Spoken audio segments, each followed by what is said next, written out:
Welcome to another session of Azure Security. Guys, in this session, I'm going to give you complete information about Azure Active Directory and on-premises domain services.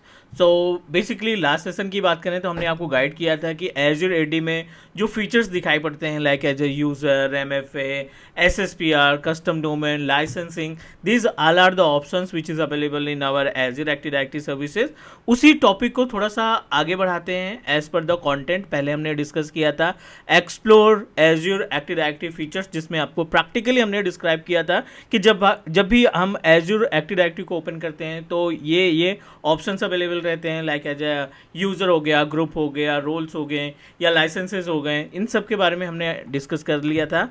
I button में link दे रहे हैं जो हमारी first video थी, आप उस पर go through करके अपनी प्रिपरेशन को कंटिन्यू कर सकते हैं. आज हम बात करने वाले हैं compare Azure active directory versus on premises active directory domain services. 5 minute का टॉपिक है as per the agenda, but सारी चीज़ें समझने के लिए कम से कम 10 से 15 मिनट का टाइम चाहिए हमें, ताकि आसानी से हम चीज़ों को समझ सकें.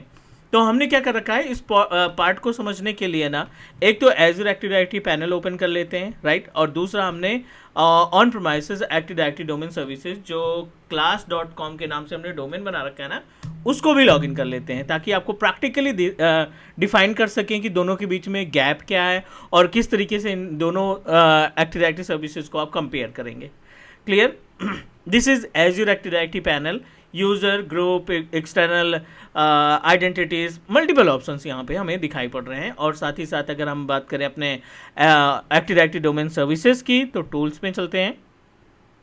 Active directory user and computers पे क्लिक करते हैं. यहाँ पे आपको रीडायरेक्ट कर देगा पेज पे, जहाँ से हम user, organizational unit, printer, share folder, object और कंटेनर, सारी इन्फॉर्मेशन आपको एक ही पैनल पे मिल जाएगी. बट टेक्निकली अगर हम बात करें, टेक्निकली इन द सेंस कि बैकएंड में क्या होता है, कौन कौन से प्रोटोकॉल्स काम करते हैं, लाइक दैट, अगर हम एक प्रॉपर तरीके से इसको समझने की कोशिश करें थ्योरेटिकल पार्ट में और इंटरनल चीज़ों को समझने की कोशिश करें, तो इसके लिए मैंने एक स्क्रीनशॉट ले रखा है जो हमें डिस्क्राइब करेगा difference between Azure active directory and on premises AD, right. तो ये अपने पास एज्योर एक्टिव डायरेक्टरी का फीचर हो गया. ये अपने पास एक्टिव डायरेक्टरी डोमेन सर्विसेज जो आप सर्वर ऑपरेटिंग सिस्टम पे इंस्टॉल करेंगे, सर्वर 2012, 2016, 2019 कोई सा भी हो सकता है. चलिए, अब एक्टिव डायरेक्टरी की इम्प्लीमेंटेशन की बात करें तो जो Azure AD है, this is the Azure AD which is a cloud service provider. Because you know that इसमें हमने किसी भी रिसोर्स का इस्तेमाल नहीं किया, किसी भी हार्डवेयर या सर्वर को परचेज नहीं किया, कोई ऑपरेटिंग सिस्टम नहीं इस्टेब्लिश किए. ये जो सर्विस है Azure की तरफ से एज ए क्लाउड आपको मिल रही है. जब भी आप साइन अप करते हैं, जब भी आप कोई भी सब्सक्रिप्शन परचेज करते हैं, आपको Azure एक्टिव डायरेक्टरी की सर्विसेज फ्री ऑफ कॉस्ट उस सब्सक्रिप्शन के साथ मिल जाती है, बिना किसी हार्डवेयर को, बिना किसी प्रोसीजर को फॉलो करते ही. तो पहला जो गैप है, azure active directory cloud service provider है, और जाहिर सी बात है ADDS जो आप सर्वर में इंस्टॉल करते हैं which is on प्रोमाइसेस.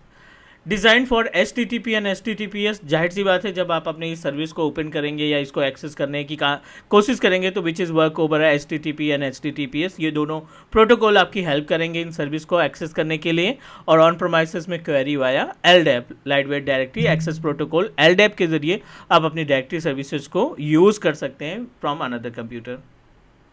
Queried via REST API. So REST API, it's a application programming interface.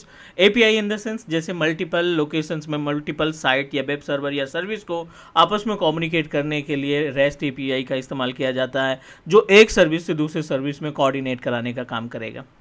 अगर हम बात करें ऑन प्रोमाइसेस में तो used Kerberos and authentication. For authentication Kerberos is a type of protocol जिसकी रिस्पॉन्सिबिलिटी है आपके सर्वर ऑपरेटिंग सिस्टम में जो एक्सेस है उसके ऑथेंटिकेशन को ऑथराइज करने के लिए.